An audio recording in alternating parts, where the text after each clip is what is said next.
pareja que había puesto como especie de una toalla, una manta en el suelo, y había un niño, pero el niño tenía cara de mayor, pero el cuerpito era de un bebecito.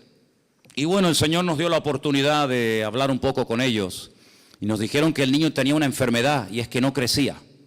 El cuerpo no se desarrollaba. La cara sí, el aspecto del niño era de un niño mayor, pero sin embargo no crecía. Eso es una enfermedad, eso no es normal, eso no es normal. El apóstol Pablo dice en la carta a los Corintios, concretamente en el capítulo 13 de la primera carta, cuando yo era niño, yo hablaba como un niño. Yo no siempre tuve la voz que tengo ahora. Había una vez en mi vida que yo hablaba así.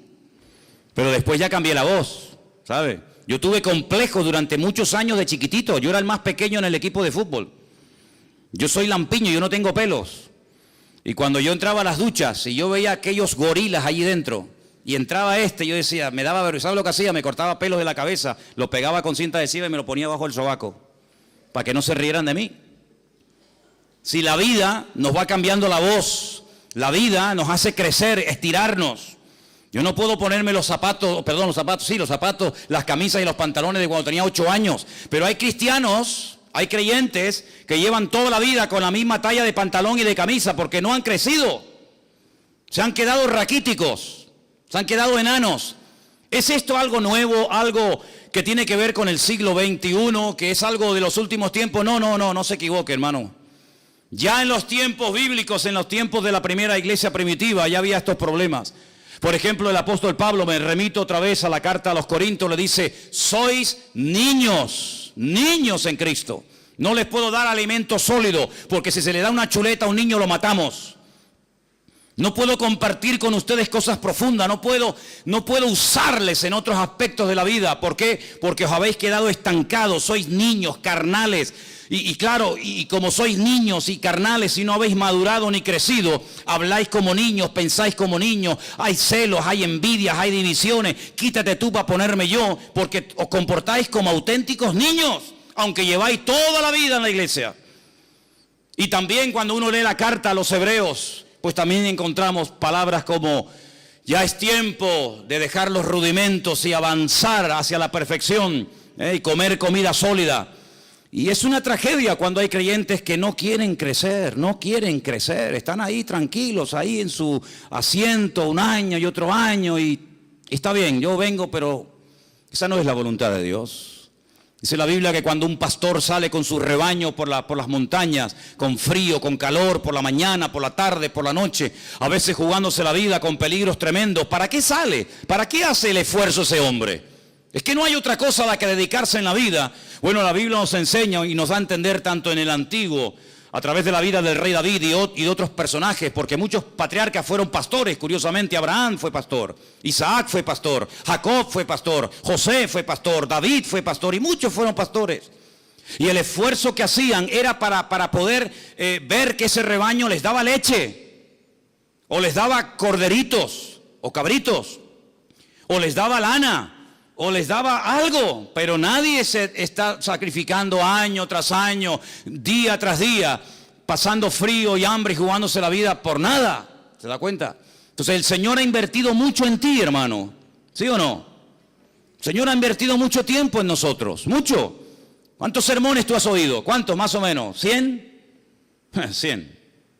200, 300, 400 y... El Señor quiere que toda esa semilla que ha sido plantada en tu corazón produzca fruto. ¿Y qué dice el Señor? ¿Qué dice el Señor de un árbol que no da fruto? ¿Qué hay que hacer con el árbol que no da fruto? Según el Señor. Cortarlo. Y si lo dejamos para que decore, no, es que no hay objetos decorativos en el reino de Dios. En otros aspectos sí, pero en la iglesia nadie es un objeto decorativo. Vamos a poner el púlpito aquí, una plantita y al hermano al lado, así, quietito, sin moverse. No hay objetos decorativos en el reino. Dice el Señor que llegó a maldecir el Señor Jesucristo a una higuera porque daba un aspecto pero eran falsos. Estaba cargada de hojas. Y se acercó y dice la Biblia que la maldijo porque tenía hambre y no había fruto en ella. Dijo, ¿para qué queremos una higuera que no dé fruto? Está inutilizando la tierra y impide el crecimiento de otros árboles. Alguien le dijo, bueno, vamos a darle otra oportunidad, vamos a abonarla, bueno, ok, una oportunidad más, pero si no da fruto, me la cortan y la tiran al fuego. Así de claro.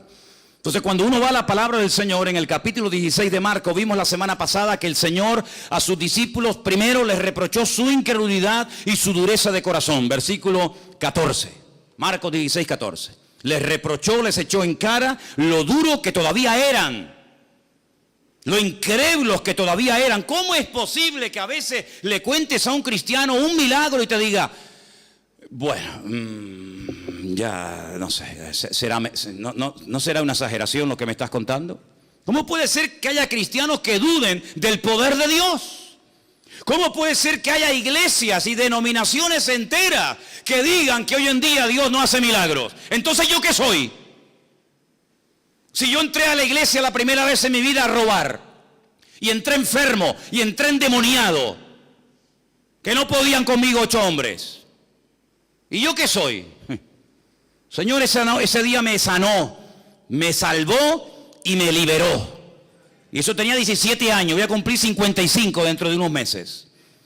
Y nunca más el enemigo me volvió a meter mano, ni a meterse dentro de mí, ni experto. ¿Por qué? Porque el Señor hace una obra total, rotunda y absoluta. Tuve años en psicólogos, años en psiquiatra, amarrado con camisas de fuerza, de un hospital a otro. Y todo era inútil, hasta que vino el Señor y me salvó, me liberó y me transformó la vida. ¿Cómo que Dios no hace milagros hoy en día? ¿Pero quién dijo ese disparate? Lo que pasa es que no los hace a través de tu vida, ni tú los ves, porque tú eres un incrédulo. Que tienes la cabeza así de gorda, llena de Biblia, pero tu corazón está seco porque no tienes comunión con Dios. Y el Señor, cuando va a su palabra, nos dice, prediquen el Evangelio. Pero espere un momento. Pero cuando usted predica el Evangelio, cuando usted obedece y pone en práctica la palabra, dice, señales seguirán. Las señales siguen. No es que usted tiene que ir detrás de las señales, no, yo no sigo ni señales ni sigo a nadie, yo sigo a Cristo. Y dice la Biblia que el bien y la misericordia tienen la orden de parte del Creador de seguirme hasta el fin del mundo. Y Él nos protege, y Él nos cuida, y Él nos bendice. Pero cuando obedecemos, ¿y qué hay que obedecer? Predicar el Evangelio. ¿A quién? A toda criatura. ¿Eso lo dice la palabra de Dios, sí o no? Ir por todo el mundo y predicar el Evangelio a toda criatura. Está hablando con judíos, no está hablando en una iglesia evangélica, donde es normal predicar el Evangelio. ¿Qué vamos a predicar? Donde es normal ir a China, Japón, a Cuba, a América, a Europa. No, estamos hablando hace 2000 años con un grupito pequeño de judíos. Y los judíos decían, yo no salgo de mi tierra para nada, porque fuera de mi contorno, fuera de mi frontera, lo que hay son los goyim. Y los goyim son los perros, los gentiles, que no merecen nada. Por eso Jonás se metió en un barco y le preguntaron, vamos a ver, pero ¿tú a qué te dedicas? ¿Cuál es tu oficio en la vida? Y dice, yo soy profeta del Dios Altísimo. Yo sirvo al Dios Todopoderoso, al Dios de Abraham, de Isaac y de Jacob. ¡Wow! ¿Y qué haces aquí si eres profeta? Porque este no es tu lugar. Pregúntate siempre, ¿estás en tu lugar? Y si estás en el lugar, ¿estás haciendo lo que el Señor te ha llamado? Si tú eres profeta, ¿qué haces aquí de marinero? No, es que yo estoy huyendo. ¿Huyendo de quién, muchacho? Huyendo de la presencia de Dios. Pero ¿cómo puede una persona llegar a pensar que puede esconderse de Dios y Dios no encontrarlo? ¿Hay alguien aquí que crea eso? ¿Hay alguien aquí que crea que usted se puede meter en un sitio donde Dios no te va a encontrar? Adán lo intentó. Adán creía que se podía ocultar de Dios. Adán no era ateo. Adán era creyente, era producto de las manos del Señor. Pero él creía la gran mentira de que se podía ocultar de la presencia del Señor. Lo mismo que Jonás. Yo huyo de la presencia del Señor. Pero si huyes de la presencia del Señor, ¿qué pasa? Que ¿a dónde vas? Porque ¿a dónde iba Jonás? Según la Biblia, a Tarsis. ¿Dónde está Tarsis? En el sur de España, en Huelva. Ahí está Tarsis, todavía se llama Tarsis. ¿Y él de dónde venía? Salió de una ciudad que se llama en la Biblia Jope. Hoy en día se llama Jafo. ¿Qué le parece, amigo? Se montó en un barco para huir de la presencia del Señor. Es decir, él iba a cruzar todo el Mare Nostrum. Él iba a cruzar todo el gran mar, el mar Mediterráneo.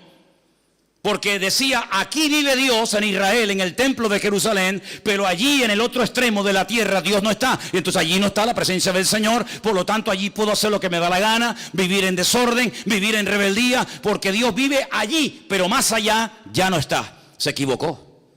No hay lugar en el mundo ni fuera del mundo del cual te puedas esconder de Dios. A todo lugar donde vayas, de día o de noche, el Señor sabe dónde está. Sus ojos recorren toda la tierra, dice la palabra del Señor. Por lo tanto, es inútil huir de la presencia del Señor. Pero él, ¿por qué huía? Porque le había dado el Señor la orden de ir a un país extranjero, a otra cultura. ¿A dónde? A Nínive. ¿Y eso dónde queda? En Irak. Ay, amigo. Y allí era la gente terrible, terrible, Allí eran, pero vamos, salvajes, auténticos salvajes, como siguen siendo hasta el día de hoy. Como siguen siendo las peores barbaridades y las peores torturas y las muertes más viles y humillantes y crueles se siguen todavía desarrollando y manifestando en esas culturas. Y lo filman y lo suben a internet para que todo el mundo vea los salvajes que son. Tremendo, siguen siendo iguales. El espíritu no ha cambiado. Y dice, ¿quién? Yo ir a Nínive para que se arrepientan. Y si se arrepienten, Dios los va a perdonar. De eso nada. Por lo tanto, si yo no voy y si yo no les predico, no les vendrá convicción de pecado, porque el mensaje era muy cortito, pero era muy claro. Dile a los habitantes de Nínive que dentro de 40 días, si no se arrepienten, destruyo la ciudad entera. Y Jonás dice, 40 días, pues ya está, fácil. Yo me voy de la presencia de Dios, no les predico, si no voy yo, nadie va. No hay internet, no hay WhatsApp, no hay nada. Y dentro de 40 días... ¡Qué bueno! El Señor se los cargó a todos. El Señor dijo, no, eso es lo que tú te crees. Pero Dios nunca pierde, Dios siempre gana. ¿Cuántos dicen amén? Diga conmigo, Dios nunca pierde, Dios siempre gana. Más fuerte, Dios nunca pierde, Dios siempre gana. Que te tiran por la borda y prefieres morir ahogado, no te lo crees ni tú, querido. Yo no sé silbar, pero si supiera, trágate a este. Ya verás cómo le quito la tontería. Cuando él se metió dentro de aquel submarino, dentro de aquel enorme pez, y comenzó a sentirse mareado, y una noche, y 2 noches, y 3 noches, dijo, Dios mío, sí voy, cuenta conmigo, allá voy. Pero fíjate tú, prefería morir antes de dar su brazo a torcer. Que no, ¿a que sí? Porque Dios nunca pierde, Dios siempre gana. Y vas a ir, quieras o no quieras. Así de claro. ¿Y qué pasó con Pedro? Porque eso fue en el Antiguo Testamento. Y Pedro, conociendo al Señor, viviendo con el Señor, Señor, lo que tú me pidas, ¿sí? Vete a casa de Cornelio a predicar el Evangelio. ¿A casa de quién? Cornelio. Cornelio es un centurión romano, imperialista, que nos tienen aquí todo el día el cuello trancado, que nos están amargando la existencia. ¿Cómo voy yo a ir a casa de un gentil romano? Pues vas a ir, quieras o no quieras. Y fue, y mire cómo empezó el mensaje. Ustedes saben cuán abominable es para un judío entrar a la casa de un gentil. Qué presentación más hermosa. Es como si yo dijera esta tarde, la verdad es que yo no tengo ningún deseo de verles las caras a ninguno de ustedes. La verdad es que yo estoy aquí por obligación, porque tengo que predicar, pero yo por mí me mandaría a mudar y lo dejaría todo. Pero vamos a ver, pero este hombre que está diciendo, este hombre se le fue la olla. Así empezó Pedro el mensaje, así empezó. Porque no quería, no entendía que gente fuera de su cultura, de sus esquemas, entendieran el Evangelio. Pero el Señor ya lo había dicho, id por todo el mundo y predicad el Evangelio. Es decir, que desde el principio el Señor viene hablando acerca de que Él tiene un plan general. Y en ese plan entra la salvación de todas las naciones de la tierra. Porque Dios quiere que todos los hombres procedan al arrepentimiento y que todas las naciones se salven y conozcan a su Hijo Jesucristo a través de su palabra. ¿Cuántos dicen amén? Pero dice la palabra de Dios que en un principio no era así, no había necesidad de predicar el Evangelio ni nada a nadie. ¿Por qué? Porque el único que había conocía al Señor y se llamaba Adán. Adán era un hombre perfecto, tan perfecto que ni sudaba, no tenía frío, no tenía calor. Algunos dicen, bueno, pero si no iba a morir, porque también era un ser eterno, porque Dios lo creó eterno, porque la paga del pecado es la muerte, y si no había pecado, no había muerte. ¿Dónde iba a caber tanta gente? Si se iban a comenzar a reproducir y uno y otro y miles, ¿dónde va a caber tanta gente desde los tiempos de Adán hasta hoy en día? Oye, ¿por qué te crees tú que Dios creó tantos planetas? ¿Para tenerlos vacíos? ¿Qué sentido tiene haber creado miles, millones de planetas para tenerlos vacíos? No, Dios creó todo eso para ir poblando todo el universo, para que todas las naciones, para que todo el universo conociera del poder de Dios, pero ustedes lo han echado todo a perder, porque habéis pecado y ahora las cosas han cambiado radicalmente. Ya no va a volver a ser nunca más como antes. Ahora vas a sudar, ahora vas a tener frío, ahora van a tener dolores, ahora le va a doler por aquí, le va a doler por allá, ahora se van a levantar los padres contra los hijos contra ellos mismos, ahora va a ser todo diferente. Cuando vayas a sembrar te vas a pinchar la mano porque nacerán cardos y espinos. Aquellos animales con los que te entretenías y jugabas, ahora se te van a volver en tu contra. Ay, amigo, todo ha cambiado. Claro, es que cuando uno peca, cuando uno desobedece a Dios, todo cambia. No puede permanecer todo igual. La paga del pecado es la muerte. Y Adán comenzó a experimentar en su cuerpo, en su mente, en su alma, en su espíritu, en su familia, en sus hijos, en todo. Comenzó a notar las consecuencias del pecado. Pero Dios a un hombre le da una promesa. Y ese hombre se llamó Abraham, más tarde Abraham. Y le da una promesa. La promesa es muy clara y muy sencilla de entender. En ti serán benditas todas las naciones de la tierra.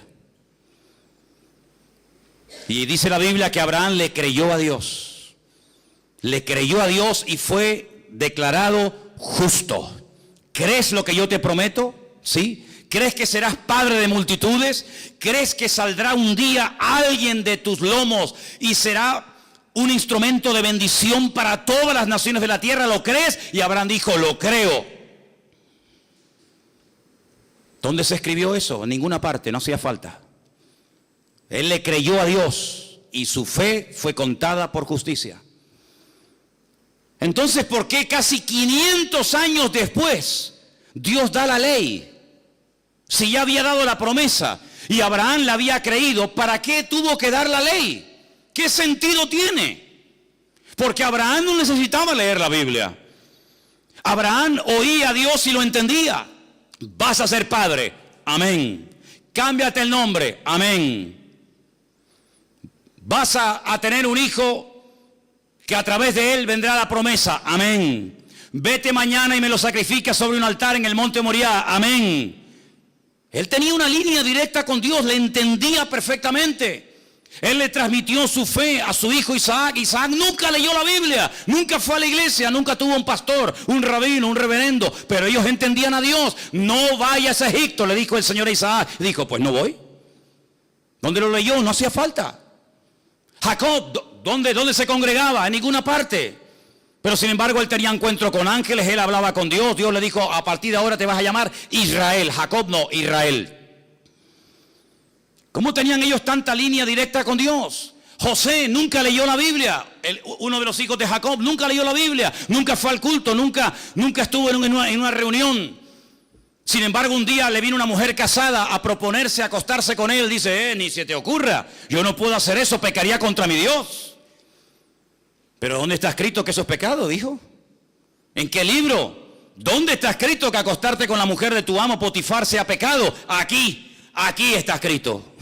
No necesito ley, no necesito Torah, no necesito nada porque yo conozco a mi Dios. Y como conozco a mi Dios, sé lo que le gusta y lo que no le gusta, lo que le agrada y lo que no le agrada. Y a Noé le dice, cuando construyas el arca, vas a coger 7 parejas de animales limpios y animales impuros y los vas a meter en el arca. ¿Y cómo sé cuáles son los limpios y cuáles son los impuros? Si eso no está escrito, yo te lo voy a decir.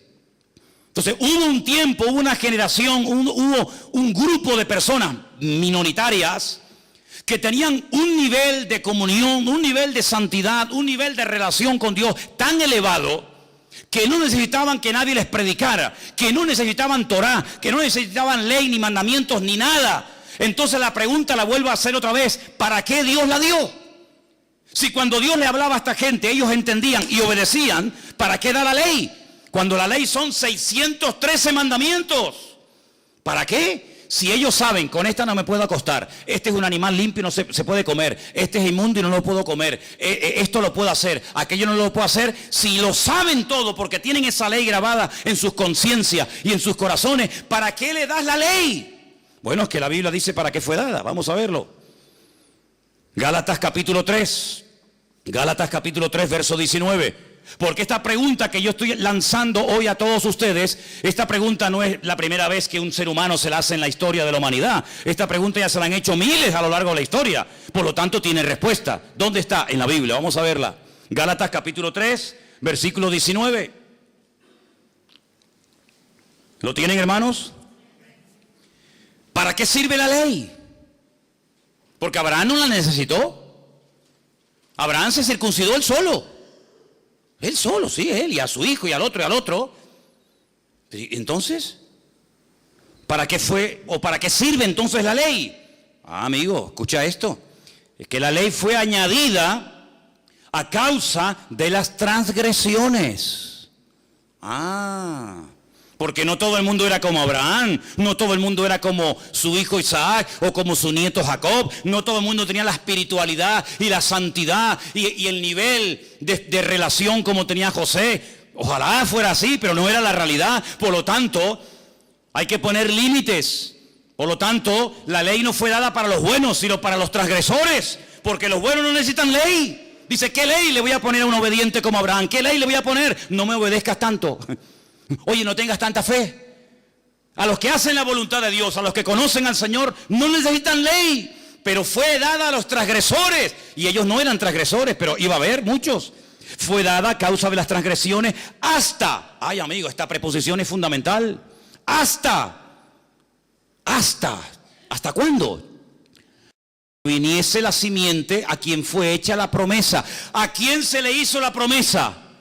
A Abraham. En ti serán benditas todas las naciones de la tierra. Cuando venga esa simiente, cuando se cumpla esa promesa que yo te he dado, hasta ese momento llega la ley. Mientras tanto, no. Entonces dice, hasta que viniese la simiente a quien fue hecha la promesa y fue ordenada por medio de ángeles en mano de un mediador. Y el mediador no lo es de uno solo, pero Dios es uno solo. Luego, ¿la ley es contraria a las promesas de Dios? Dice, en ninguna manera. Pero si por la ley, porque si la ley dada pudiera vivificar, la justicia fuera verdaderamente por la ley. Mas la Escritura lo encerró todo bajo pecado, para que la promesa que es por la fe en Jesucristo fuese dada a los creyentes.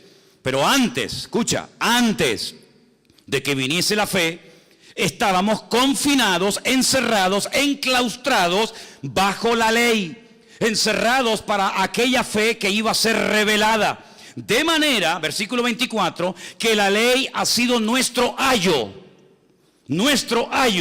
para llevarnos ¿a quién? Para llevarnos a Cristo. Yo pregunto, ¿vino ya Cristo o no ha venido todavía? Porque en Israel lo están esperando, dicen que no ha venido. Pero yo pregunto hoy en Santa Cruz de Tenerife, ¿Cristo ha venido, sí o no?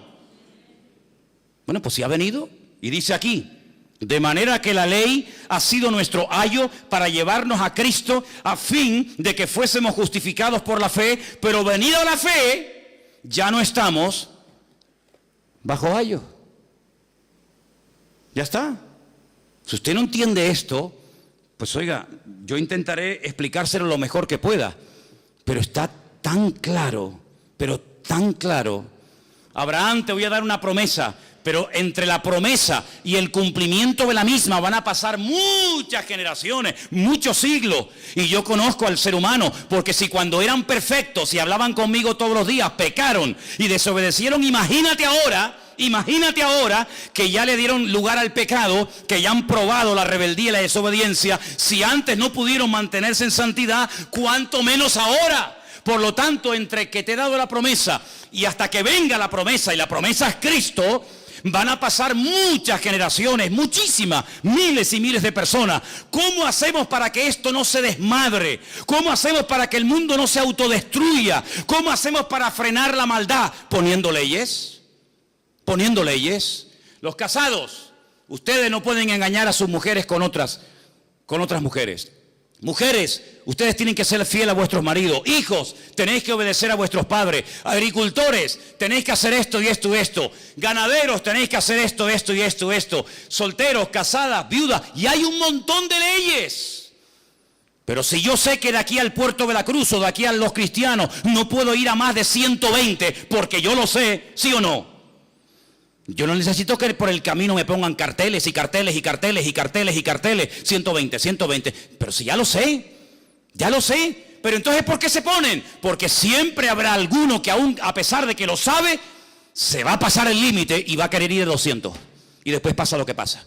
Si yo sé que en España se circula por la derecha y los que me vienen por la izquierda, yo no necesito tantas indicaciones porque ya lo sé, ya lo aprendí, ya lo sé de toda la vida. Ay, amigo, pero hay gente que a pesar de esas leyes dice, no, yo me voy a ir por la izquierda. Y mira lo que pasa, los kamikazes que encima apuestan dinero, chocan uno con otro y se rompen familias y un auténtico desastre. Las leyes se ponen para los transgresores, no para los obedientes. Si usted ama a su esposa, usted no necesita poner un cartel en la puerta de su casa, no cometerás adulterio. Es que yo ya lo sé, José lo sabía, sin necesidad de ley.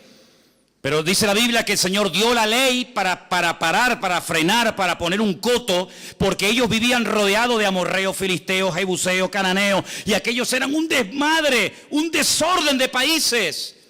Comían de todo, se mataban unos a otros. Bueno, era terrible lo que esa gente hacía. Si yo cojo a mi pueblo de la esclavitud en Egipto y los meta a vivir con esta gente, se van a pudrir como ellos, se van a terminar matando unos a otros. Entonces pongo leyes.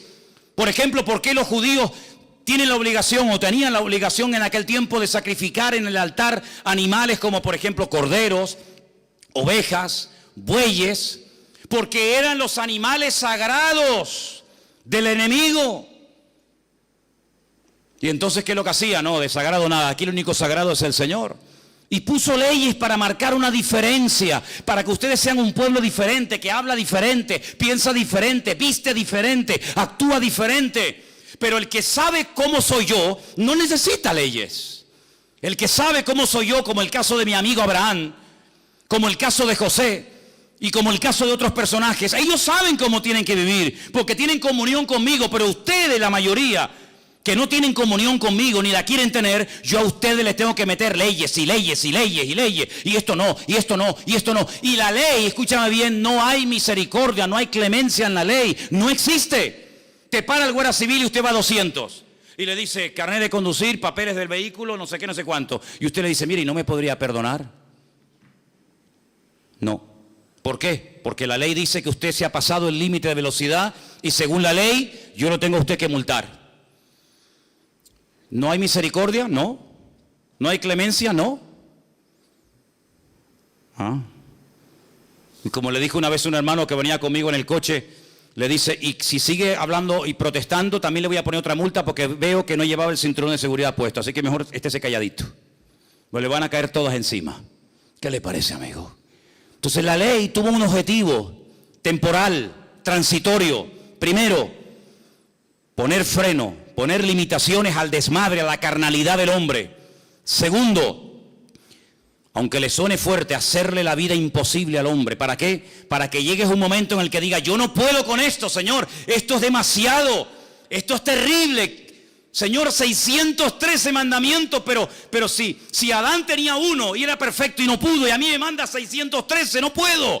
Claro, pero te quiero llevar a un momento en el que digas, me rindo, yo no puedo con esto. Y entonces tendrás que pedirme ayuda a mí y en ese momento te mandaré a mi hijo, ¿te das cuenta? Porque la ley es un instrumento, no un fin. Y hay gente que se queda con el medio y no se da cuenta de que Dios utiliza cosas, pero todas esas cosas ¿a quién apuntan? En la misma dirección, apuntan a Cristo. Y si no entendemos que el Evangelio, la figura central del Evangelio no es el pastor, no es la iglesia, no son los milagros, sino que la figura central, el mensaje central del Evangelio se llama Jesucristo, no vas a entender absolutamente nada, porque hasta que usted no entienda la base, usted no va a poder construir encima. Se le va a venir todo abajo. Y la ley es un medio, no un fin en sí mismo.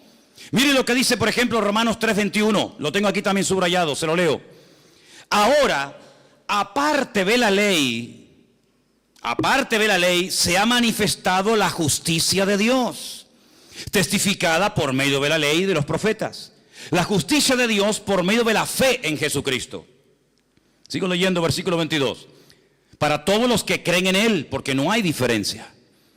Por cuanto todos pecaron y están destituidos de la gloria de Dios, siendo justificados gratuitamente por su gracia mediante la redención que es en Cristo Jesús, a quien Dios puso como propiciación, palabra más rara esta, sustitúyela y ponga sustituto. Él es el sustituto, Él ocupó tu lugar, ahora te lo explico.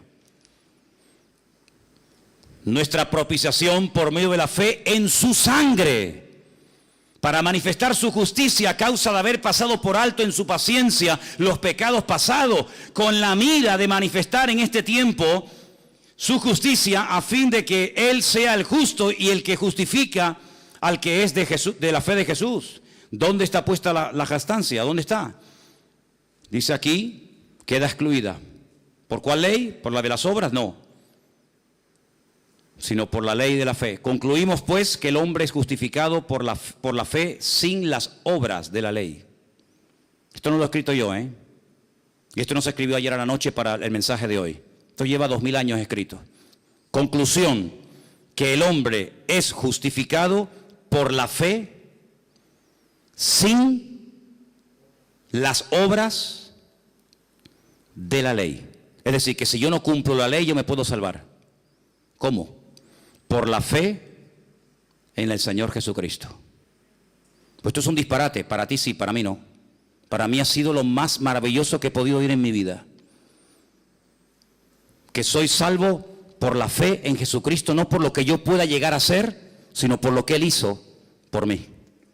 Porque aunque intentara cumplirlo, no puedo, porque nunca daré la talla. Porque la ley de Dios es perfecta y el ser humano es imperfecto. Y como un ser imperfecto puede intentar o puede presumir de que él puede cumplir con la ley. Imposible. ¿Es Dios solamente Dios de judíos? No, es también Dios de los gentiles. Y ciertamente lo es. Porque Dios es uno y Él justificará por la fe a los de la circuncisión, es decir, a los judíos, y por medio de la fe a los de la incircuncisión. Es decir, Dios dio una ley temporal y transitoria hasta llevarnos a la realidad del cumplimiento de la promesa. Y cuando la promesa vino, y la promesa fue el Señor Jesucristo, el medio dejó de cumplir su objetivo. Este vaso de agua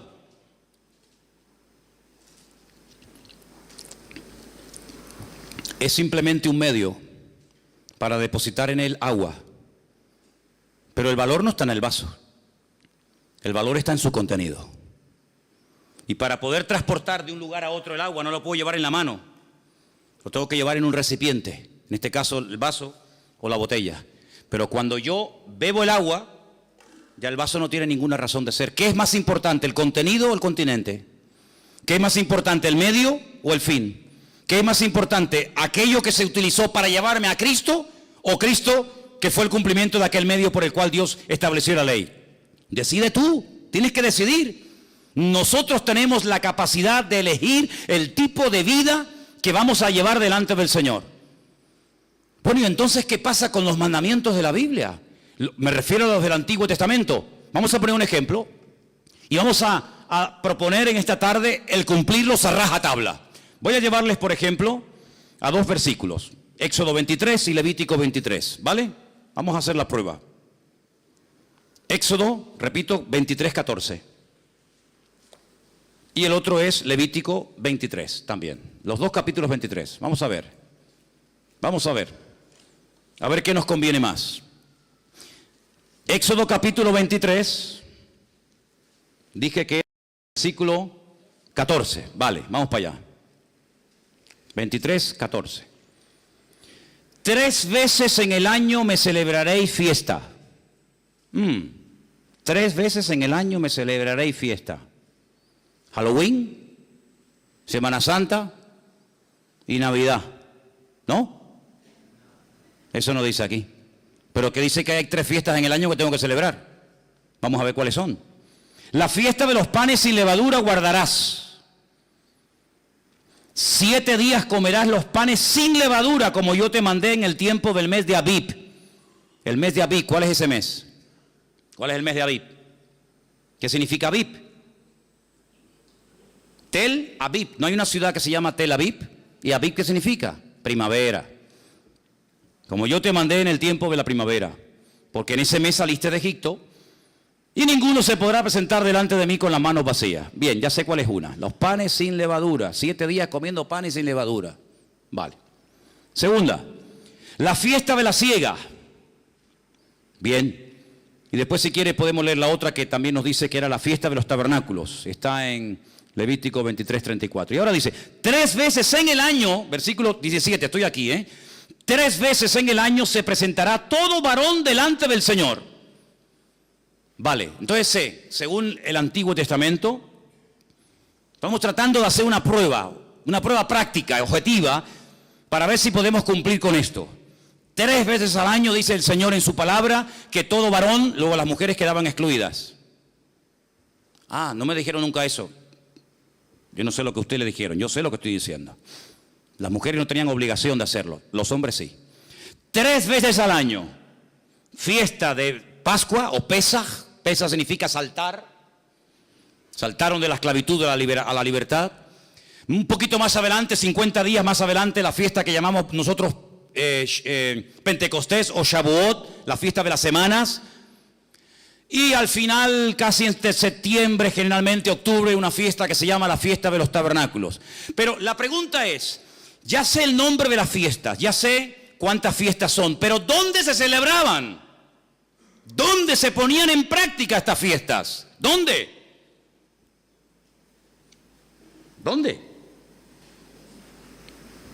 En el sitio que estableciera el Señor tu Dios. ¿De dónde huía Jonás? ¿De Tacoronte? ¿De la matanza? ¿De dónde huía Jonás? Él huía de Jerusalén, huía de Israel, porque en la mentalidad del judío se les metió hasta en los tuétanos que Dios vive en el templo de Jerusalén. Por eso yo cuanto más me aleje de Jerusalén, más me alejo de la presencia de Dios. Mira, hasta el día de hoy, hermano, escuchen bien esto. Hasta el día de hoy en Israel está la creencia de que el mundo son como grandes círculos concéntricos. Cuanto más lejos vivas de Jerusalén, más lejos vives de Dios. Si tú vives dentro de Israel, estás más cerca de Dios. Pero si vives en el norte de Israel, no estás tan cerca de Dios como el que vive en el centro de Jerusalén. ¿Por qué? Porque en Jerusalén era donde vivía el gran rey, no donde vivía el gran rey. Pero dentro de Jerusalén había una montañita, un monte llamado el monte Moriah, y dentro del monte había un edificio, y dentro del edificio había 2 habitaciones, y dentro de ese edificio había una en particular, pequeñita, que era el Santo Santorum, el lugar santísimo, donde estaba allí el arca de la alianza, y donde entraba una vez al año, en el día del Yom Kippur, el sumo sacerdote. Ese era el hombre que vivía más cerca de Dios. Los demás vivían, depende, a 4 kilómetros de Dios, a 5 kilómetros de Dios, a 8 kilómetros de Dios. Esa era la mentalidad. Esa era la mentalidad que había. Y el Señor dice, me celebraréis estas 3 fiestas anuales donde yo lo dijere, donde yo lo estableciere. Bueno, venga, va. A ver, tubillete.com. Vamos a sacar billetes para poner esto en práctica. Estamos ahora en la fiesta de la... ¿Cómo es? La fiesta de la Pascua. Muy bien, venga, tubillete.com. Mañana sacamos un billete, salimos desde Tenerife Sur, paramos en Madrid o en Barcelona y de ahí cogemos otro avión y nos vamos a Tel Aviv. Llegamos a Tel Aviv, cogemos la guagua y nos vamos a Jerusalén. Cuando lleguemos a Jerusalén decimos, oye, una pregunta. ¿El monte Moria aquí dónde queda? Pues claro, uno se imagina el monte Moria como las cañadas del Teide, ¿no? El monte Moria es un monte muy chiquitín, que lo han aplanado encima para poder construir. Y entonces llegas y te dicen, no, el monte Moria está dentro de la ciudad vieja de Jerusalén. Venga, nos metemos por donde entramos, por la puerta de Damasco, que la conocen muchos de ustedes, que hemos ido allí. Venga, entramos por la puerta de Damasco, empezamos a darnos codazos con todo el mundo porque es una calle abarrotada, cruzamos todo el barrio árabe, follón tremendo, llegamos al control militar. Allí nos quitamos las chaquetas, los bolígrafos, los móviles, todo, y ya pasamos del barrio árabe al barrio judío. Ya estamos allí estamos en el muro de los lamentos, en el Col del Hammurabi, el muro occidental, ¿vale? ¿Y ahora qué hacemos? ¿Dónde está el monte? Está allá arriba. ¿Y cómo subimos? Bueno, como tú no eres musulmán, tú no puedes subir por cualquier parte. Solamente hay una puerta de acceso, una escalera de madera de acceso para los no musulmanes, y es esa. Entonces tienes que ponerte en la cola, no se te ocurre llevarte una estrella de David, una cruz, una Biblia, porque te prenden fuego allí mismo.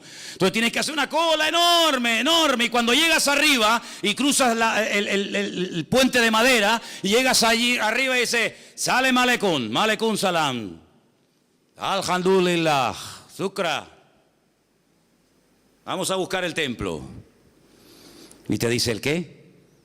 Claro, como a lo mejor no habla español, le tienes que decir el Bet Hamidash. Aquí no hay Bet Hamidash.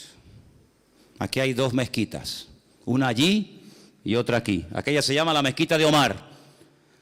Y aquella se llama la mezquita de Al-Aqsa. Pero ¿y el templo? Porque yo he leído aquí que tengo que venir al templo del Señor 3 veces al año y he venido de Tenerife. Y todos estos conmigo. Pues aquí no hay templo. Y como se ponga chulo, le damos una paliza y lo tiramos del muro abajo. Y no es la primera vez que lo hacen, ¿eh? Entonces me vengo a Tenerife frustrado porque digo, Señor, no puedo cumplir tu palabra, Señor. No puedo. Porque la voy a cumplir ¿dónde? En mi casa. Eso no vale. No vale. Es que es allí.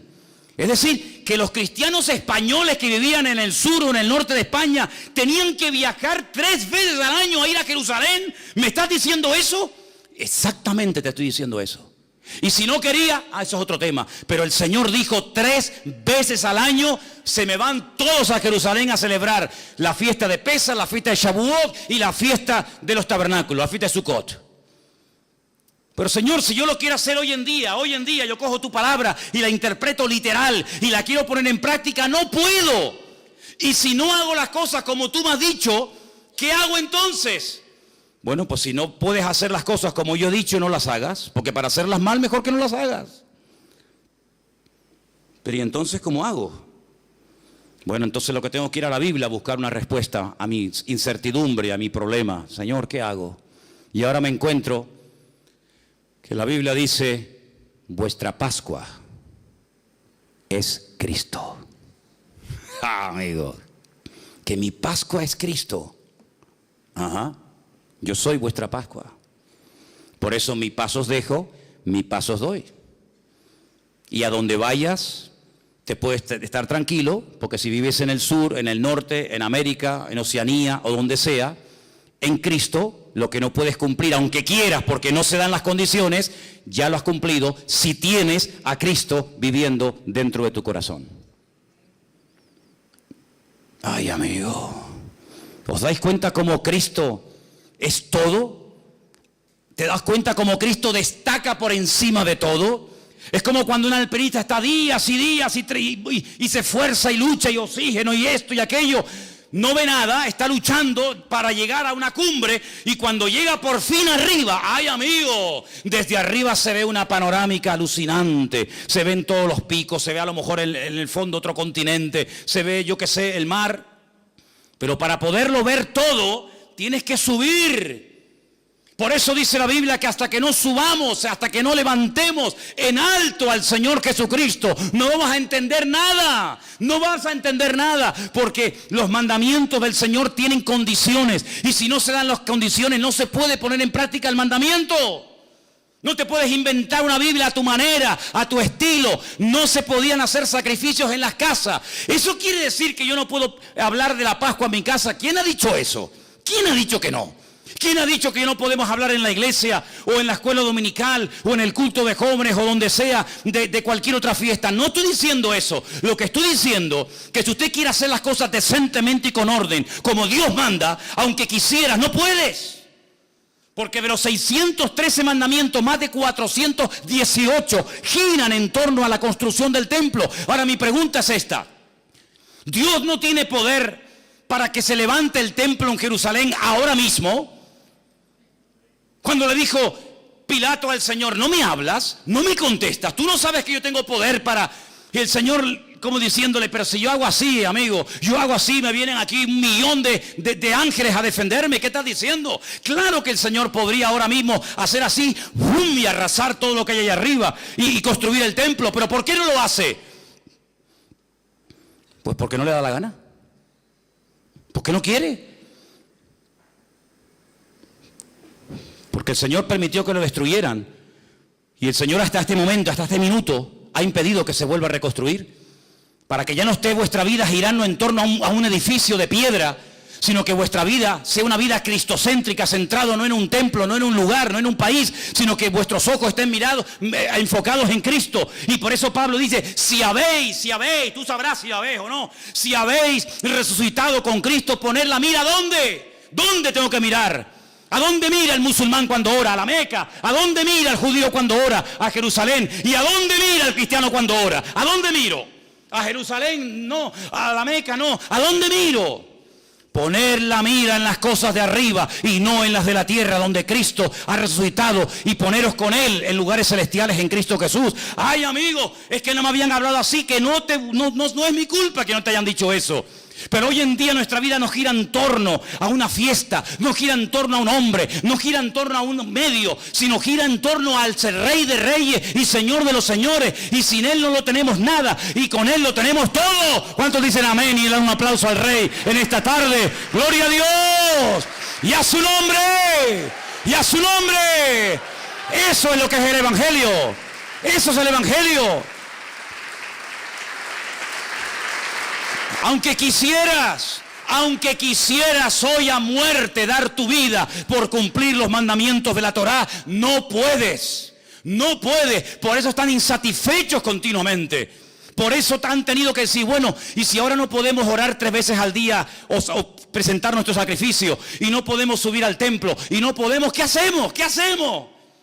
Y ahí se levantaron los rabinos a lo largo de la historia y escribieron una enciclopedia gigantesca, enorme, llamada el Talmud. Ay, amigo. ¿Y qué es el Talmud?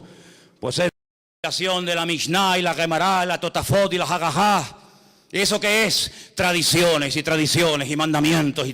Y el Señor dijo, recorréis tierra y mar para ganar a un prosélito.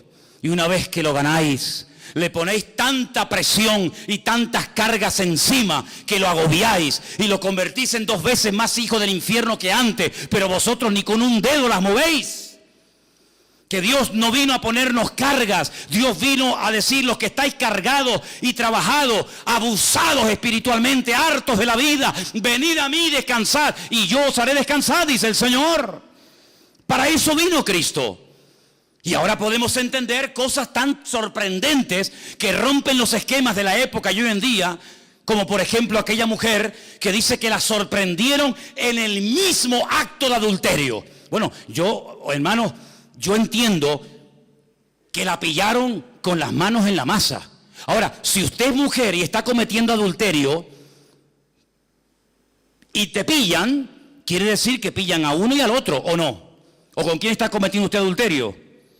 ¿Con la silla? ¿Con quién? No, te hemos pillado. Y no sacaron una foto porque no pudieron. Entonces cogen a la mujer y al hombre, cogen a la mujer y la llevan al Señor. Y le dicen, según nuestra ley, fíjate tú dándole clases de ley al Señor. Dándole clases de ley al Señor. Cuando esta Biblia que tengo en mi mano es la palabra escrita de Dios, lo que Dios hablaba, lo que salía por su boca, aquí se escribió, ¿sí o no? Pero entonces Cristo, ¿qué era? Era la palabra hecha carne. Dios habló, Dios permitió que su palabra se escribiera y Dios permitió que su palabra se humanara, que su palabra se encarnara, y dice, y vimos su gloria como el unigénito del Padre. Luego, cuando vas a darle clases de Torah, cuando vas a darle clases de ley al Señor, el Señor, que es la palabra, dice, a ver, ¿qué dice vuestra ley? Si fui yo el que te la di. ¿De qué vais? ¿Le va a enseñar un hijo a ser un hijo al padre? Será al revés, ¿no? Digo yo. Es que nuestra ley dice que a tales personas hay que matarlas a pedradas. Bueno, a uno y a otro. ¿Y tú qué dices? Dice, bueno, la mujer, claro, echa polo, sabe que en cuestión de minutos hacen un hueco en el suelo, la meten de cintura para abajo, le ponen, a veces sí, a veces no, una especie de tela encima, la rodean y empiezan pim pam, hasta que la machacan y la matan a pedradas. A ver, que nosotros ya tenemos claro lo que tenemos que hacer, solamente venimos a pedirte tu opinión. ¿Tú qué opinas de esto? Porque esta merece morir. Y es verdad. En la ley no hay misericordia, el que la hace la paga, amigo. Menudo dilema, ¿eh? Menudo problemón. ¿Pero para quién? ¿Para el Señor? El Señor no tiene nunca ningún problema. Dice, espérate un momento. Hace así. Escribe. Y venga a escribir. La lista vacía. Venga a escribir. Venga a escribir. Y dice que cuando miraban aquello, decían, oye, que puso en el suelo mi nombre. Ese soy yo. Claro, porque la inmensa mayoría que estaban allí condenando a los demás, ellos también habían tenido relaciones con ella. ¿Qué te crees? El que tiene digamos, una prepotencia de estar siempre acusando a los demás, generalmente es el peor que está, siempre es él. Generalmente es así.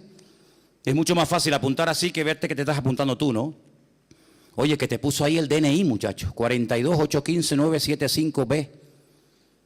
Ese soy yo. Y ellos, cuando vieron los nombres en el suelo, dijeron, vámonos, nos pilló. A ver si vamos a morir también nosotros. Y dice que fue uno, y el otro, y el otro, y el otro. Todos se fueron, quedaron descubiertos, amigos. Ah, amigos. Pero quedó uno solo. Uno que nunca había pecado. Uno que jamás había tenido un mal pensamiento. Uno que fue santo desde el vientre de su madre hasta el día de hoy. Uno que tenía toda la libertad del mundo para coger las piedras y machacarla viva. Y ese uno se llamaba Yeshua HaMashiach, el Señor Jesús. ¿Por qué no lo hizo? Porque es como una incoherencia que digas que se haga una cosa y luego tú mismo la quiebras. Esto hay que hacer, y cuando lo vamos a hacer no nos deja. ¿Cómo es esto? Pero es que para cumplir la ley, por ejemplo, este mandamiento, tienes que llevar una vida tan pura, tienes que llevar una vida tan santa, que para matar a otro, ¿cómo tiene que ser tu vida, amigo? ¿Cómo tienes que estar tú delante de Dios para poderle quitar la vida a esta persona, aunque se lo merezca? ¿Cómo tiene que estar tu vida? Es decir, que tú estás peor que ella. Lo que pasa es que a ella la pillaron, pero tú has pasado desapercibido, porque tú eres el niño bueno. Esta es la mala porque la pillaron, pero hay algunos que no los han pillado todavía, pero son peor que los que han sido descubiertos.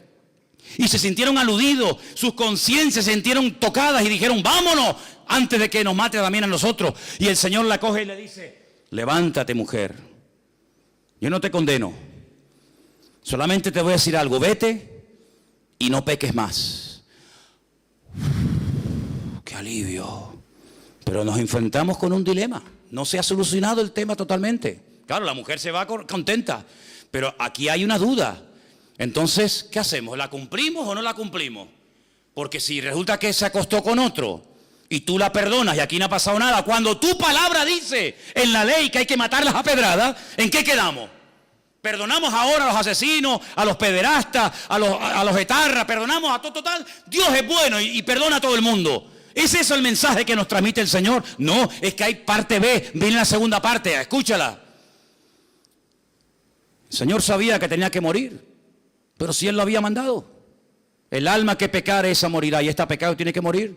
Pero vamos a hacer una cosa, no hemos leído esta tarde, cuando les dije esa palabra rara que se ha leído, Él es la propiciación de nuestros pecados, que les dije, si no la entiende, póngala por la palabra, Él es nuestro sustituto. ¿Os acordáis que lo dije? Muy bien, vamos a hacer una cosa, en vez de matarla a ella, yo me ofrezco voluntario para que me maten a mí. ¿A ti? Pero si tú no eres ni casado, tú no puedes cometer adulterio aunque quisieras. Tú no has pecado nunca, no importa. Yo vine a este mundo a dar mi vida en rescate por muchos. Y voy a morir por ti, Judas, también, que me vas a traicionar y me vas a vender. Voy a morir por ti. Te voy a estar esperando hasta las 3 de la tarde que muera. Te voy a estar esperando colgado en la cruz. Y voy a morir por ti, Poncio Pilato, que te lavas las manos. Aquí no ha pasado nada. Por ti también voy a morir. Y voy a morir por ti, Anás y Caifás. Voy a morir por los borrachos, por los alcohólicos, por las prostitutas, voy a morir por los adúlteros, voy a morir por todos los criminales y asesinos de la historia de la humanidad, porque ese fue el mandato que recibí de mi Padre. ¿Estás dispuesto a que yo lance mi ira contra ti en vez de contra aquella, contra aquel y contra aquel? ¿Estás dispuesto a cargar todo el peso del pecado de toda la historia de la humanidad, de los que murieron, de los que viven y de los que aún no han nacido? ¿Estás dispuesto a semejante sacrificio? Y el Hijo dijo, hágase mi voluntad. Hágase tu voluntad y no la mía. heme aquí, envíame a mí, Señor. Entonces, cuando Cristo muere por esa mujer y por todos y cada uno de nosotros, cuando Él resucita, una mujer se lo encuentra y lo va a abrazar y dice, espera un momento, espera, no me toques todavía porque aún no he subido, aún no he ido a la presencia de mi Padre a decirle, Padre, mira, lo hice todo como tú me pediste, mira, me traspasaron, me acribillaron, me torturaron, me escupieron, me hicieron de todo.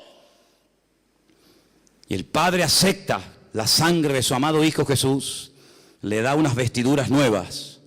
Cuando se presenta el Señor y entra en aquella habitación donde están llorando y asustados y muertos de miedo, como hemos leído esta noche, dice, Shalom Aleichem, paz a vosotros.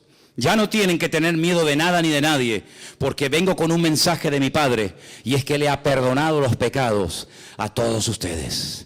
Así como a Adán, Dios le dijo, fuera, fuera de mi vista, fuera del jardín del Edén, porque has pecado, le has hecho más caso al diablo que a mí, y no mereces estar conmigo. Ahora lo que se perdió en Adán, lo recuperamos en Cristo. Y Cristo dice, ni se te ocurra ir en tu propia justicia, que yo cumplo la ley, que ni se te ocurra, porque no sales vivo de la presencia de mi Padre. Porque mira, Moisés no entró, Abraham mintió, David adulteró, no ha habido ni uno que pueda presumir de que ha hecho todo correctamente. Por lo tanto, ni se les ocurra a ustedes tener la temeridad de acercarse al trono de la gracia con vuestros trapos de inmundicia, con vuestras obras y con vuestras historias, porque no sirve de nada, porque el profeta Isaías dice literalmente que todas nuestras justicias son como trapos de inmundicia. Y si quieren se lo digo en hebreo, como compresas usadas. ¿Eso dice en hebreo? Sí, Señor. Todo lo mejor que me puedan ofrecer, ese es el concepto que Dios tiene de lo mejor. Imagínate de lo peor. Señor, pero entonces, de nada sirven mis sacrificios, de nada sirven mis esfuerzos, de nada, de nada. Y ahora, ¿cómo me presento delante de Dios? Permítame la expresión, no me malinterpreten. Disfrazado de Cristo. Vestido de Cristo. Para que cuando tú vengas delante de Él, ¿por qué decimos, vengo a ti en el nombre de Cristo? Porque como vengas en tu nombre, amigo, como vengas en tu nombre, eres hombre muerto. Señor, no soy digno. Señor, no merezco nada. Soy un adúltero, soy un fornicario, tengo problemas de este tipo, tengo problemas de otros, soy así, soy asado. Cosas que ni mi mujer ni mi marido saben, las he hecho, las he deseado, las he pecado, las he comprado, las he mirado. Señor, no soy digno, pero vengo vestido con las ropas de justicia de Cristo. Y el Padre te dice, hijo mío, porque no te ve a ti, ve a Cristo. Y como ve a Cristo que cumplió la ley y dio la talla, y su sangre nos ha limpiado de todo pecado, ahora podemos dormir en paz y vivir en paz, aunque no haga nada. Pero ¿cómo que no haga nada? No, que ya no tengo que hacer nada, porque ya todo lo hizo Él. Si usted quiere el vasito, toma el vaso. Pero el Señor dijo, ¿tú no te das cuenta que este vaso fue traspasado de generación en generación? Abraham se lo dio a Isaac, Isaac se lo dio a Jacob, Jacob se lo dio a José, José se lo dio al otro. Y fue pasando de generación en generación. Y dice, ¿y cuándo vamos a poder beber? ¿Cuándo vamos a ver el cumplimiento de esto? Y llegó Cristo y dice, del vaso del que yo bebo, vosotros también beberéis. Y no entendieron en ese momento nada. Pero hubieron personas que sí entendieron el mensaje. Lo entendieron mucho más claro que los religiosos. Porque el espíritu religioso embota la mente. El espíritu religioso fanatiza al pueblo. El espíritu religioso esclaviza la mentalidad de la gente. Y por eso los religiosos eran capaces, terrible hermano, de ver a una pobre mujer, 18 años asistiendo al culto y no le hacían ni caso. Porque está enferma y encima es mujer. Pero Cristo entró a la sinagoga y le dice, mujer, ven para acá, quedas libre de tu enfermedad. Y se enderezó y comenzó a glorificar a Dios. Y veía un leproso y decían los judíos, uy, un leproso, uy, que me contamina y me tengo que ir a mi casa de una semana sin poder entrar al templo. Ni loco me acerco yo a un leproso. Y el Señor hacía así y lo tocaba. ¿Qué va a manchar, qué va a contaminar al Señor? Un leproso nada lo puede contaminar, porque Él es bendito y santo por los siglos de los siglos. Amén. ¿Cuántos dicen amén? Y por eso fue una sinagoga y le dijo a un ciego, mira, sé libre de tu enfermedad, y al otro lo sanaba, y al otro no sé qué, y claro, luego venían, bueno, pero no puede ser, vamos a ver, es que hoy es Shabbat, ¿y? Es que en Shabbat no se puede hacer esto, ¿cómo que no? ¿Quién dijo eso? No, es que ya, ¿y quién te sanó a ti? Yo no sé cómo se llama. ¿Y cómo te sanó? No, me puso barro en los ojos y me mandó al estanque de Siloé, que está en la otra punta de Jerusalén. Yo he estado en el estanque de Siloé, ¿te acuerdas, Carmen, cuando nos metimos por abajo? Que por poco te mueres allí, ¿eh? Un estanque enorme, kilómetros por debajo de tierra, lo mandó a la otra punta. ¿Por qué no lo mandó al estanque de Betesda, que está allí pegadito? Porque los judíos decían que un judío no podía caminar más de 1000 metros, más de 1050 metros en día de reposo. Por eso ustedes van a encontrar en la Biblia camino de un día de reposo. ¿Y cuánto es un camino de un día de reposo? 1050 metros. Pero si me voy al estanque de Siloé, entre que voy y vengo, hay más de 1050 metros. Por eso los judíos le dijeron, ese hombre que te dio esa orden no es bueno, es un pecador, porque ha quebrantado el día de reposo. Y dice este pobre hombre que no tenía mucho conocimiento de la palabra, mira, si es bueno, si es malo, si es pecador o no es pecador, ni lo sé, ni me interesa. Yo lo único que sé, que yo era ciego y ahora veo. Y ustedes con toda su parafernalia no me habéis podido ayudar en todos estos años. Y este hombre vino y en un segundo me cambió la vida.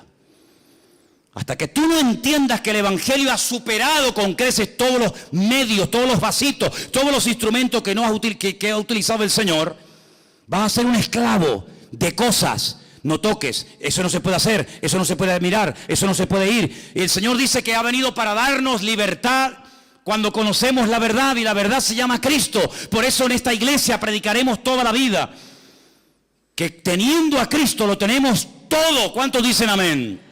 Hay iglesias, lo sé, soy consciente, llevo ahora 34, 35 años de pastor, conozco todos los pastores de estas islas, los conozco, sé cómo se llaman, cómo se mueven, incluso algunos que ni son pastores, pero ellos dicen que lo son. Y en algunas iglesias, si usted no paga el diezmo, está bajo maldición. Y la gente se asusta. Y si usted se va de esta iglesia, usted va sin la bendición. Y si usted no habla en lengua, no se va al cielo. Y venga condenación, y venga condenación. Mi Señor no vino para amargarle la vida a nadie. Mi Señor vino para dar libertad a los cautivos. Hoy estarás conmigo en el paraíso, hijo. Pero sin dar el diezmo. ¿Cómo se va a salvar sin dar el diezmo? Sin hablar en lengua, sin ayunar, sin evangelizar a nadie, así, por la buena. Hoy estarás conmigo en el paraíso. ¿Pero qué ha hecho este hombre? Nada, es que no puede hacer nada.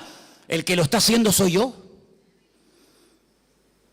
Y como yo lo voy a hacer bien, yo te ofrezco el paraíso y lo que haga falta. Pero hay algunos que están empeñados, porque son ignorantes y quieren seguir siendo ignorantes, que es lo peor, que hay que hacer esto, que hay que hacer aquello, que hay que hacer tal, que hay que hacer tal, que hay que hacer no sé qué, y que hay que hacer no sé cuánto, y que hay que hacer que te he demostrado con la Biblia, o no te enteras. Te he demostrado con la Biblia que aunque quieras cumplir la ley no puedes, hombre, te lo estoy diciendo. Entonces no sigas R que R con lo mismo, no sigas R que R con lo mismo, hombre. No se puede cumplir la ley, no se puede cumplir la Torá, no se puede cumplir bajo ningún concepto. Hay un laxus que ha quedado ahí suspendido y es el tiempo de gracia en el cual dice el Señor, ahora prediquen el Evangelio, abren los ojos a la gente, que entiendan que no es a través de este medio, que no es a través de aquel, que hay un solo camino, un solo mediador y tiene nombre, se llama Jesucristo. ¿Cuántos dicen amén? Entonces, si usted viene a esta iglesia y quiere dar el diezmo, que no lo quiere dar, a mí me da igual si usted da dinero o no da igual de dinero, me da igual. Si muchos de ustedes cuando estaban en el mundo yo estaba predicando el Evangelio, si yo no vivo de lo que la gente da, yo vivo por fe porque sé que mi Señor es mi pastor y nada me faltará. Si usted habla en lengua, pues me parece bien, mire, es que yo no quiero hablar en lengua, pues no hable, mijo. A mí me da igual si usted habla o no habla en lengua. Es que a mí no me gusta ayunar, pues no ayune. Es que yo no puedo venir a la oración por la mañana, pues no venga. Pero entonces esto que es un libertinaje, no, es la libertad gloriosa de los hijos de Dios. Es vivir tranquilo, vivir sin agobios, vivir sin presiones religiosas. Yo odio la religión, porque las religiones son ataduras y son presiones a la gente. Y encima el religioso se cree que por cumplir está agradando a Dios y a veces nada más lejos de la realidad. ¿Saben lo que le digo? Lo que le digo a muchos. Disfruta de la vida. Disfrute de la vida. Hermano, ¿y si yo no me levanto a las 6 de la mañana y si oro a las 10? ¿Qué? El Señor a las 10 está ocupado, no lo puedo atender. Nunca he entendido eso. Está bien levantarse temprano y orar, yo no tengo nada en contra de eso. Pero si mañana quiere dormir una horita más, ay Señor, perdóname. ¿Por qué? Porque tenía que haber orado a las 6. ¿Dónde dice la Biblia que hay que orar a las 6? La Biblia dice orad sin cesar. A las 6, a las 7, a las 8, a las 9, a las 10. Dios no ha venido a traernos condenación, hermanos. Dios ha venido a alegrarnos la vida. No te la compliques más de lo que la vida nos pone impedimento. Porque el Señor ha venido a que usted sea libre, a que usted viva en paz. Se viene a la iglesia a disfrutar, no se viene a la iglesia a sufrir. Si usted va a una iglesia a sufrir, no vaya.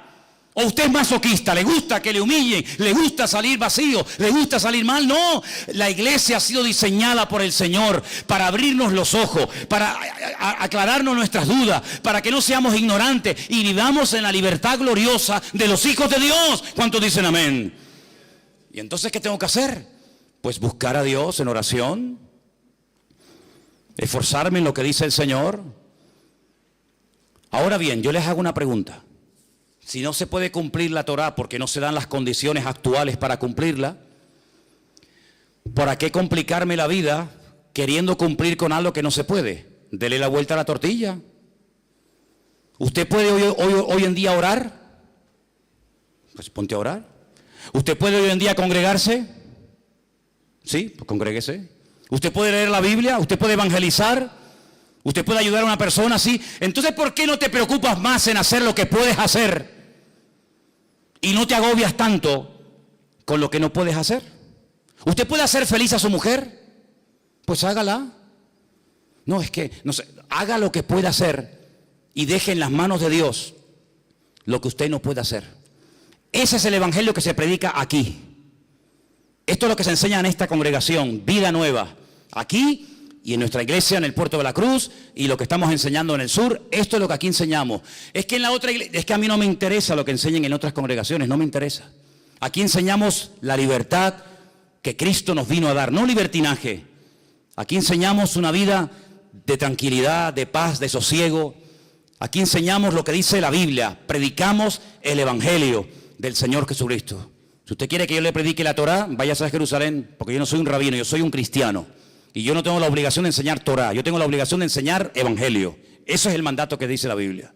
Y dice la Biblia, y termino, y es la lectura que hoy se ha leído. Por eso siempre usted tiene que prestar atención a la lectura que se lee antes del mensaje, porque en el 99% de los casos, la lectura previa al mensaje hace referencia o guarda relación directamente con el mensaje que posteriormente se va a compartir. Y si usted prestó atención, nuestra hermana Sonia subió aquí y dijo: si algún ángel del cielo viene y os predica otro evangelio diferente al que nosotros os hemos anunciado, sea anatema. Vamos a hablar clara para entendernos. ¿Qué es anatema? Pues claro, si dice anatema y no sabe lo que es anatema, pues entonces... Anatema significa maldito. Literalmente, maldito. Es decir, que si mañana o esta noche yo tengo un sueño y se me presenta un ángel. Hola, Manolo. ¿Qué tal? ¿Qué pasó? Te vengo a dar un mensaje. A ver. Que el Señor no va a venir. Vengo de parte del Señor que no va a venir. Vengo a decirte que la Biblia que tiene está equivocada, que no es la verdadera. Que hay por ahí otra que nunca se tradujo por miedo a no sé qué. Que el Señor no ha perdonado los pecados de todo el mundo, sino de unos cuantos. ¿Saben lo que hago con ese ángel? Tengo un bate de béisbol que cogí aquí en el rastro. Tengo un bate de béisbol. Le doy una entrada de palos al ángel, hermano. Yo he cogido en más de una ocasión el bate de béisbol. Mira, una vez cuando cogí el bate de béisbol, fue en Bolivia, en Santa... ¿Hay algún boliviano aquí? Tú eres de Santa Cruz de la Sierra. En el 7º anillo, donde teníamos nosotros el comedor, y comenzamos a dar de comer y comer y comer a los niños, que ahí, tú sabes que hay mucha necesidad, ¿verdad? Por allí no aparecía nadie, ni los pastores de la ciudad cuando íbamos a visitar las iglesias, y Armando está ahí, que no me dejará mentir. Íbamos a las iglesias y contábamos lo que estábamos haciendo, de barro hasta aquí, miseria, era terrible aquello. Y nos decían, pues no sabíamos que aquí había eso. Y tú eres de aquí de Bolivia, yo vengo de 15.000 kilómetros y sé más de la miseria que hay en tu barrio que tú. Pues tú, ¿qué pastor eres? ¿Qué evangelio predicas tú? Y lo llevábamos al barrio y se quedaban asustados. Llevamos un día un montón de doctores para que examinaran a los niños y decían, ay, estos niños qué sucios. Claro, ¿qué quiere? A los pocos días de estar allí predicando el evangelio y de haber inaugurado un comedor, hicimos una campaña evangelística y el barrio contento, bueno, la gente venía, era aquí una pasada. Ay, amigo, me dicen unos niños, hay por allí unos señores que también están como ustedes repartiendo folletos y Biblia. Y digo, ¿sí? Pero si aquí nunca ha venido nadie, ¿dónde están? Y me fui, ¿y saben quiénes eran? Ya saben, ¿no? Los testigos de Jehová. No habían ido nunca en la vida, pero ahora que veían que la gente venía a escuchar la palabra, ahora ellos también venían a repartir comida, ahora ellos también venían de bueno. ¿Sabe lo que hice? Me da igual lo que usted opine, ¿eh? Me da exactamente igual. Ya a las alturas que estoy, me fui, cogí un palo así, me acerqué a los testigos de Jehová y le dije, mira, sinvergüenza, aquí estas criaturas han estado pasando hambre y frío y miseria. Y habéis sido incapaces en toda vuestra vida de haber venido aquí. Y ahora, porque veis que dando comida la gente viene a ver el evangelio, ahora vienen. Te doy 2 minutos para que desaparezcan del barrio. Como no se vayan del barrio, me lío a palos con ustedes y me quedo solo. Y los saqué a todos del barrio. No fueron más en el tiempo. Yo no sé si fueron después, pero mientras yo esté aquí, aquí no entra un demonio de esto, utilizando malamente la palabra para... Y los saqué, bueno, no, gracias a Dios no tuve que darle ningún garrotazo a nadie, pero estuve dispuesto a darlo. Porque el Señor Jesucristo un día entró al templo y le dijo, ustedes son unos sinvergüenza, que utilizando la bondad del pueblo, que quieren beneficios al Señor, ahora vienen aquí y ponen unos precios abusivos y están convirtiendo mi casa de oración en una cueva de ladrones. Pero yo digo, ¿y cuántas cuevas de ladrones hay hoy en día? Que afuera pone iglesia no sé qué, iglesia no sé cuánto. Hermanos queridos, hay que espabilar y hay que darnos cuenta de que el evangelio ha venido para darnos libertad. ¿Usted quiere vivir en esa libertad? Bienvenido sea.